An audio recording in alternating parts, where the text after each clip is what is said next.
amigos, sou o técnico agrícola Victor Hugo Baratieri e através do nosso canal Professor Barata vamos trazer algumas informações e conceitos sobre o melhor uso dos equipamentos agrícolas, em especial para a pequena e média propriedade rural. Esses conceitos sempre têm como objetivo buscar principalmente a melhor economia no uso dos equipamentos. E hoje o tema que nós vamos tratar, o conteúdo que nós vamos trazer de informações são sobre os motores que equipam os tratores agrícolas. A gente sabe que no mercado existe uma variedade bastante grande de equipamentos. Se a gente for olhar pelo catálogo da revista Cultivar Máquinas aí do 2020 e 2021, nós vamos ver que a gente tem praticamente 305 modelos de tratores de 20 fabricantes que hoje estão no Brasil colocando produtos aí no mercado. Mas nós, como falamos na pequena e na média propriedade rural, nós vamos ver que nessa faixa de potência que a gente imagina aí até aproximadamente 100, 150 CV, nós vamos encontrar um número menor de equipamentos aí, em torno de 200 e poucos equipamentos nessa faixa de potência.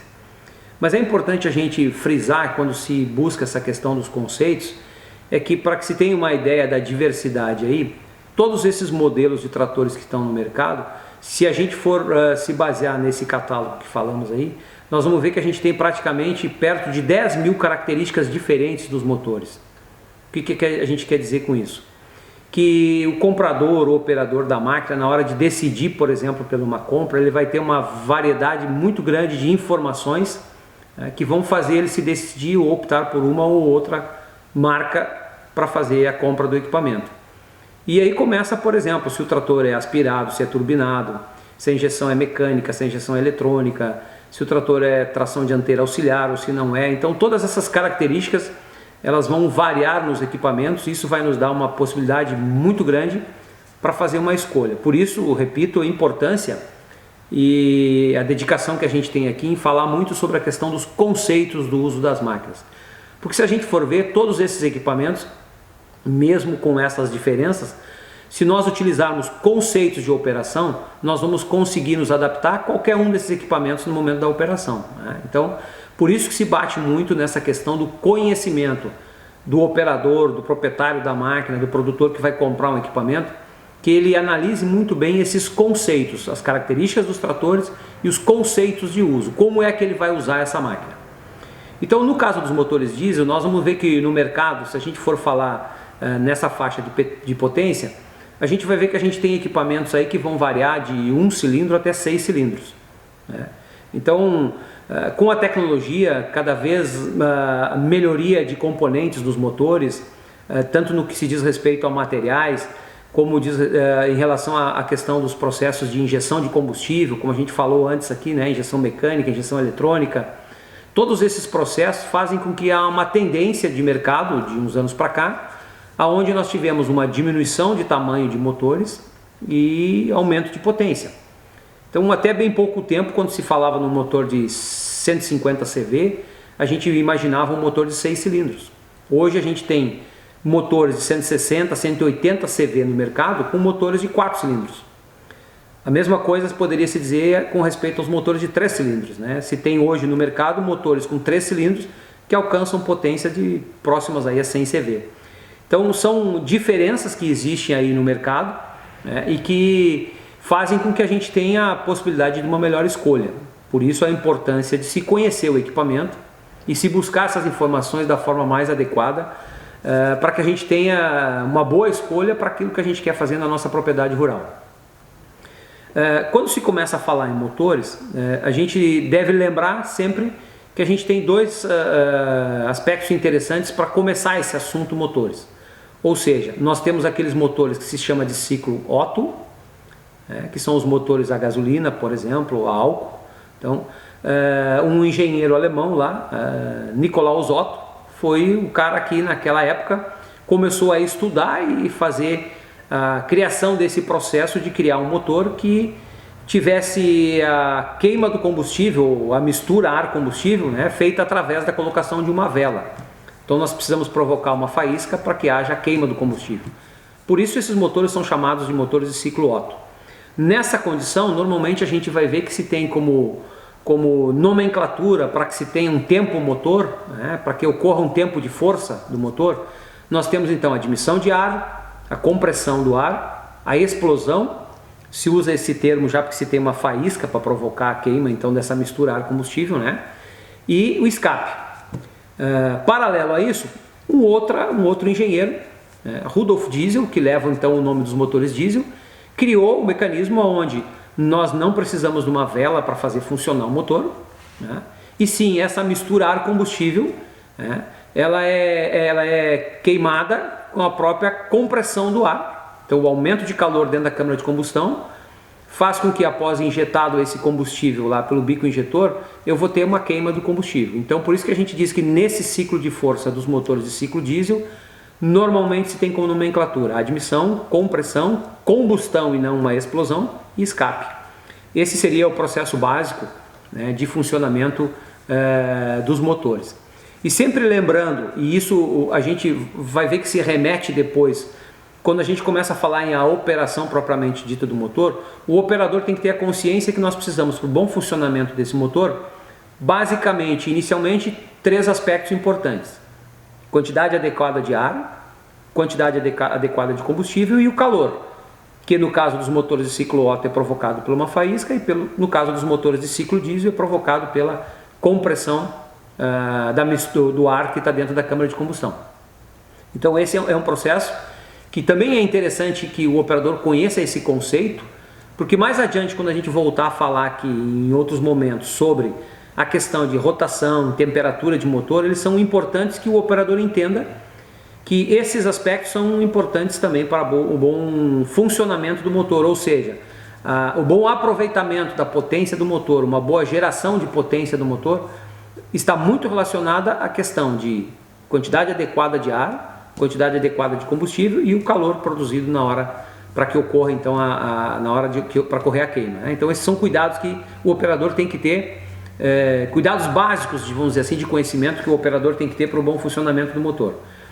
Então, como a gente disse, esses avanços, né, eles fazem com que a gente tenha também um detalhe interessante aí, que para aproveitar esse gancho quando está se falando de tamanho de motor, né, que é a questão do peso que esses equipamentos vão ter. Então, se eu tenho hoje um motor menor, com mais potência, mas esse motor consequentemente vai ter menos peso. Então, é muito importante que o operador, na hora de definir a atividade que ele vai fazer, ele tenha também uma preocupação especial com relação ao peso dessa máquina. Qual é a capacidade de lastro que essa máquina tem para executar uma determinada tarefa.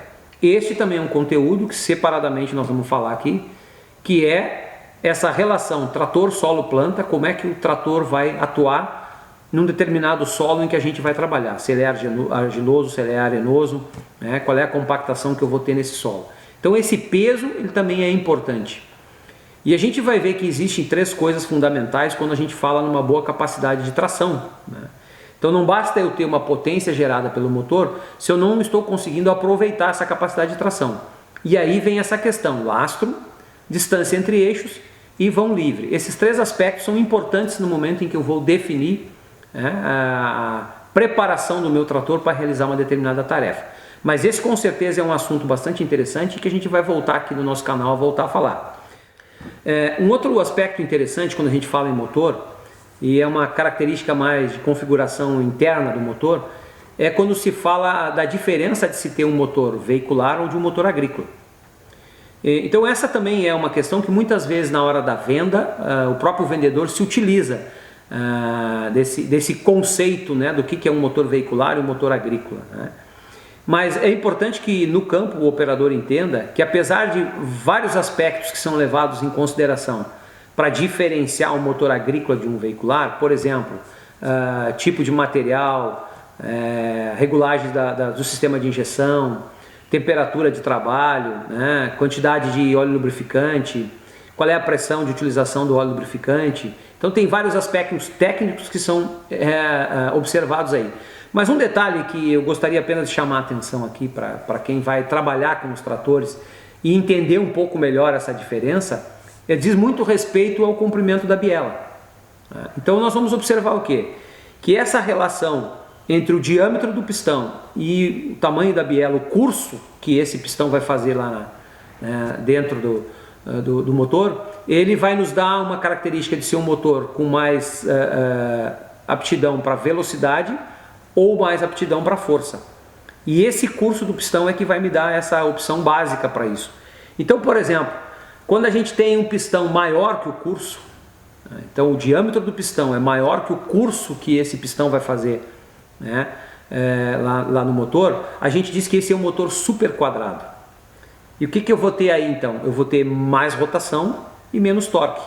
Então esses motores são aqueles motores adaptados para os sistemas veiculares, onde eu vou preferir ter mais velocidade e menos torque no motor. Então o curso é menor do que o diâmetro do pistão. Quando eu tenho ao contrário, eu tenho um curso maior que o diâmetro do pistão, então o que eu vou ter? Eu vou ter uma menor velocidade, a biela vai se movimentar com uma velocidade menor, então ela tem um comprimento maior do que o tamanho do diâmetro do pistão. Aí eu estou privilegiando torque e não velocidade. Então aí nós encaixamos os nossos motores para uso agrícola. E a gente tem também aí, vale aqui comentar, o meio termo, que é o motor que a gente chama super quadrado, onde o curso do pistão tem o mesmo valor do diâmetro do pistão. Quem vai lembrar aí, há um tempo atrás, nós tivemos no mercado nacional uma linha de tratores que foi lançada aí com essa especificação, como uma característica importante, como um conceito de venda importante, o motor super quadrado. Qual era a ideia desse fabricante? Era fazer com que esse equipamento tinha uma divisão entre o torque e a velocidade. Então era um equipamento, um trator que tinha um torque consideravelmente bom para a linha agrícola e também tinha, consequentemente, por essa característica de ter o curso do mesmo tamanho do diâmetro do pistão, ele também teria uma velocidade adequada ou maior para se fazer trabalhos de campo. Então era o que se chamava de motor super quadrado. Então também era uma característica que esse equipamento tinha. Hoje a gente praticamente não vê falar nessa característica de configuração de motor. Se a gente for pegar as características técnicas dos motores que equipam os nossos tratores do mercado, nós vamos ver, acho que pode-se dizer que 100% deles, ou se não praticamente 100%, sempre nós vamos ter o curso do pistão, então o tamanho da biela, o curso que ela vai ter, maior do que o diâmetro do pistão. Essa é uma característica que diferencia então os motores agrícolas dos motores veiculares. Quando nós vamos falar também sobre a questão do tipo de motor que eu tenho, nós vamos lembrar de um conceito que é bastante interessante que se entenda, que é a questão se o motor é aspirado ou se ele é turbinado. Então, a questão da turbina, ela veio muito em consideração aqui, como nós diminuímos o tamanho dos motores, nós precisávamos aumentar a potência desses motores, e a turbina propiciou a isso. Então nós temos no mercado as duas opções, quais sejam, o motor aspirado, aonde no momento em que o pistão, lá nos tempos motor que nós falamos, admissão, compressão, combustão e escape, quando ele faz o tempo de admissão, que o pistão vai baixar na câmara de combustão, a válvula de admissão se abre e o ar então que vem passado pelo filtro vai preencher a câmara de combustão para que haja depois então uma compressão e a queima do combustível.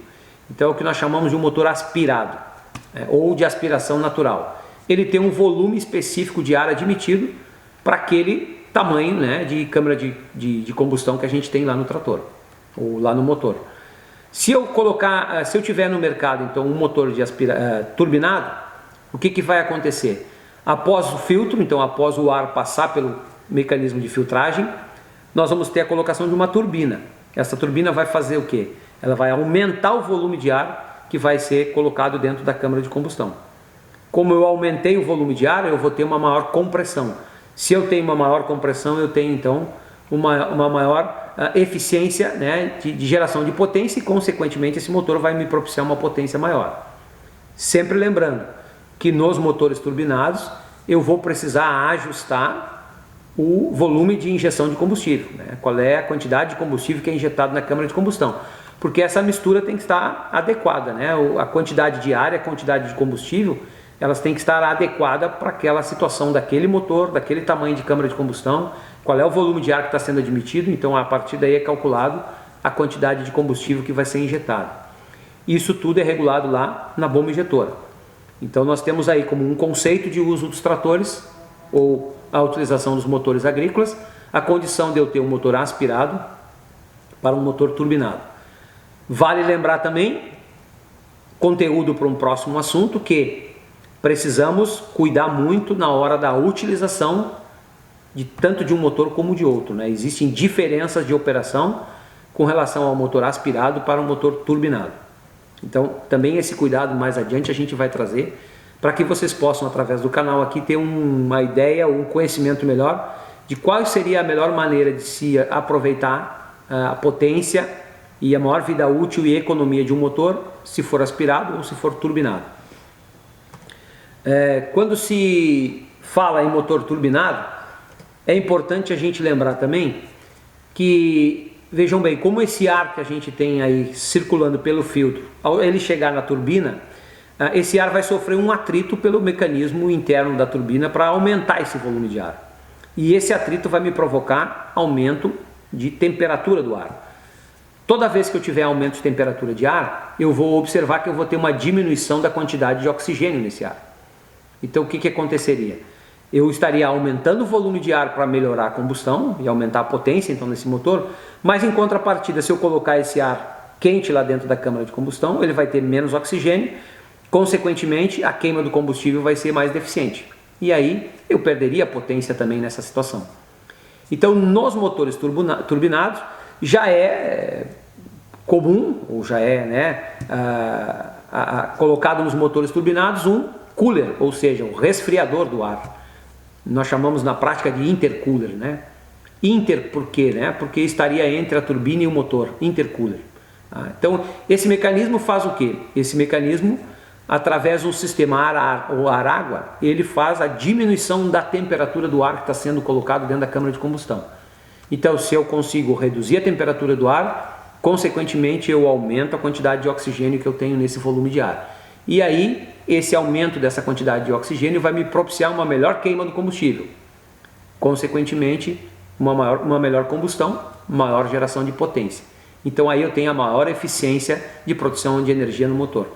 Então também é interessante observar esse detalhe, né, de como que é a utilização, né, dessa turbina, como é que ela deve ser feita a manutenção, como a gente deve cuidar da questão dos filtros, independente de um motor aspirado ou turbinado.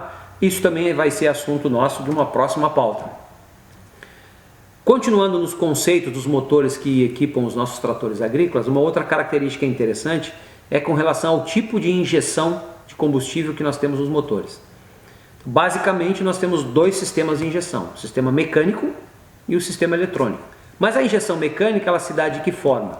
A bomba injetora ela é movimentada por um conjunto de engrenagens que estão na distribuição frontal do motor, onde eu tenho as engrenagens que a partir do eixo do virabrequim vão movimentar a bomba injetora, o eixo do comando de válvulas, por exemplo, né?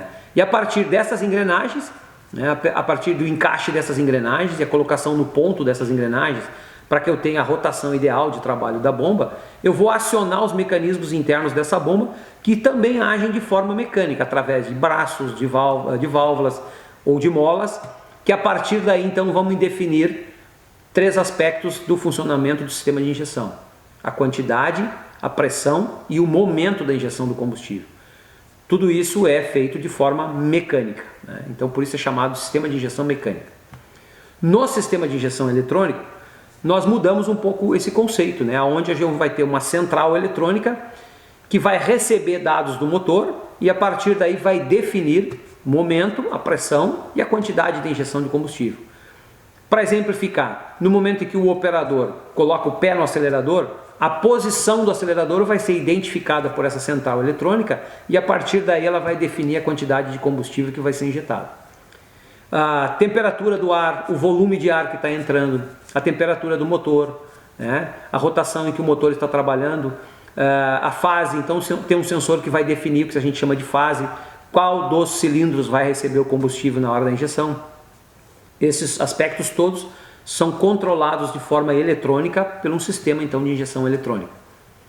Normalmente se diz que no mercado, apesar de algumas exceções, os motores até 100 CV utilizam bombas de injeção mecânica e os motores acima de 100, 150 CV, estão começando a utilizar ou já estão utilizando o sistema de injeção eletrônica.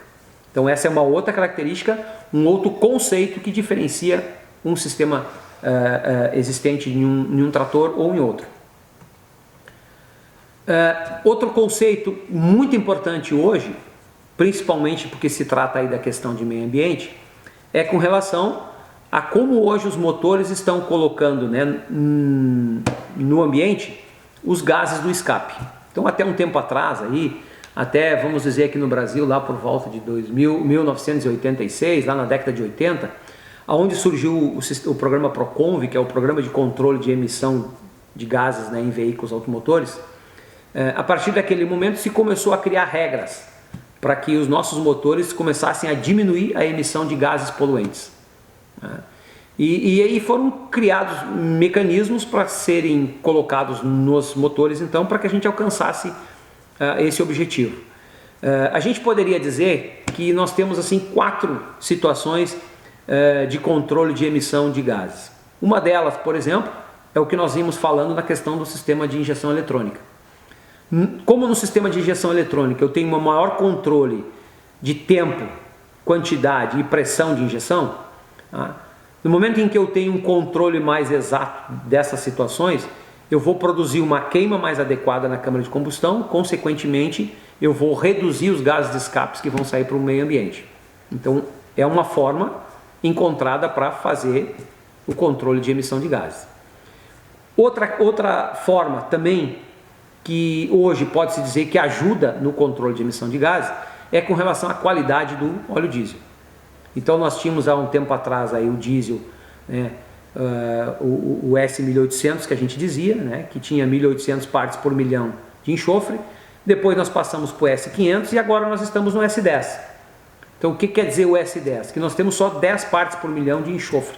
E o enxofre é um grande causador, né, das reações químicas que acontecem no momento da combustão e que produzem aí gases que são poluentes. Cabe ressaltar aqui que nós hoje também temos no nosso diesel a mistura com biodiesel, né? A legislação dizia que no ano de 2021 nós teríamos 13% de biodiesel no óleo diesel, mas em função de toda essa confusão da pandemia até mesmo, né, e do mercado do petróleo e todas essas coisas que influenciam em preços aí, há uma redução hoje aí no mercado.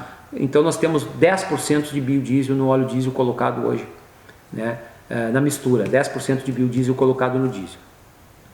Vale também lembrar, e este vai ser um assunto que nós vamos trazer aqui também com bastante propriedade mais adiante, que é a questão do armazenamento do combustível. Como eu tenho colocado dentro do diesel uma quantidade de biodiesel, que é um produto, por exemplo, de origem vegetal, e nessa questão dessa origem vegetal eu crio a possibilidade de formação de bactérias, então há uma tendência, dependendo do tempo e da forma de abastecer, de armazenamento desse combustível, vamos usar um termo assim bem prático, eu posso ter aí o apodrecimento desse combustível armazenado, certo? Então é muito importante que o operador, que o proprietário da máquina observe muito essa questão. Ele está usando o S10, por exemplo, que tem esse percentual menor de enxofre, e nós já sabemos que o nosso combustível tem 10% de biodiesel, precisamos ter um cuidado no momento do armazenamento desse combustível. Tanto se esse armazenamento for lá num depósito na propriedade de 1.000 litros, 5.000 litros, 10.000 litros, ou se esse combustível fica parado no tanque do trator por um período mais longo. Então esse é um assunto que também nós vamos voltar a tratar aqui, porque ele é muito importante e influencia basicamente em 2 coisas: vida útil do sistema de injeção, né, e consumo de combustível. Então nós vamos trazer essas informações mais adiante com uma forma mais objetiva, para que vocês entendam também e procurem cuidar melhor do sistema de injeção dos motores que vocês têm nos tratores da sua propriedade e na forma de abastecimento. Então existem formas de fazer essa questão, né, através do Proconv. Hoje no Brasil a gente diz que nós estamos na fase do MAR 1. O MAR 1 é uma sigla que esse programa, o Proconv, traz, né, que nos indica em que estágio nós estamos desse processo de redução de gases poluentes. Essa nossa fase aqui no Brasil, ela se equivale aí ao Tier 3, que é muito usado na Europa, nos Estados Unidos, né? Então nós estamos aí mais ou menos na mesma fase do Tier 3, onde os processos de redução de tóxico aí tem um certo grau de atendimento nos motores. Além dos dois processos que nós falamos, das duas formas que nós falamos, que seria a utilização da injeção eletrônica, né, e a qualidade ou o tipo de diesel que nós estamos usando hoje no mercado ou abastecendo as nossas máquinas, né, nós ainda temos dois outros sistemas que são sistemas que podem ser instalados nos motores. O que seriam esses sistemas? Nós temos uma possibilidade de ter nos nossos motores um processo de recirculação dos gases, onde uma parte dos gases da queima, que vão ser expelidos lá pela válvula de escape, vão ser jogadas de volta para dentro do motor, vão passar pelo novo processo de combustão e, consequentemente, nesse processo novo processo de combustão, nós vamos ter uma redução de gases poluentes, né? Então isso é um sistema já bastante usado em alguns motores, em especial em alguns motores agrícolas aqui de tratores, né, já existentes no mercado. O outro mecanismo que a gente tem é o que nós chamamos de a reciclagem, né, que é através do Arla 32. Então quem já passou por um posto de gasolina e viu lá que o posto tem lá o abastecimento com Arla 32, o que é esse Arla 32? São aproximadamente 36% de ureia pura e 60% de água limpa desmineralizada. Essa mistura ela vai num depósito, num tanque, né, e constantemente injetada lá no catalisador, lá na surdina do veículo, né, para que então esse produto, esse Arla 32, em contato com aqueles gases que vêm do escape, promovem uma reação química lá que faz com que haja uma diminuição dos volumes de gases produzidos. Então, mas isto, até pela dificuldade que se tem de colocar um outro tanque lá no trator, porque eu teria que colocar um outro depósito para o Arla 32, nas máquinas agrícolas, até porque nós estamos frisando aqui que vamos trabalhar com máquinas de pequeno porte, até 150 CVs, né? Ainda se torna um tanto inviável a colocação do Arla 32 nesses equipamentos. Por isso que esse mecanismo, né, de redução dos gases, ele é mais utilizado através do Arla 32, ele é mais utilizado em caminhões, em veículos de uso veicular e não em veículos de uso agrícola, tá? Então essa é uma outra característica, né, interessante, que a gente deve pensar, né, e observar na hora até da compra de um equipamento, né, qual é o sistema que os meus motores estão usando para fazer o controle de gases poluentes ou a redução dos gases poluentes para a atmosfera. Bom, então vamos lembrar que nós estamos aqui trabalhando também com motores com a possibilidade de trabalhar com biodiesel. Nós já temos no mercado aí motores que trabalham com 100% biodiesel, alguns aí em fase de testes em função de consumo e durabilidade dos motores, né? Mas no mercado a gente sabe também que o nosso diesel, dos nossos postos de combustível, tem hoje aí 10% de percentual de biodiesel no diesel. A tendência é que no próximo ano esse percentual iria para 14%, né? E no ano seguinte, lá em 2023, a ideia é que nós teríamos 15% de biodiesel misturado ao diesel que vai ser comercializado nos postos. Desde já a gente pede que o pessoal acompanhe os nossos vídeos, compartilhe e inscreva-se no nosso canal. Essas são as dicas de hoje do Professor Barata.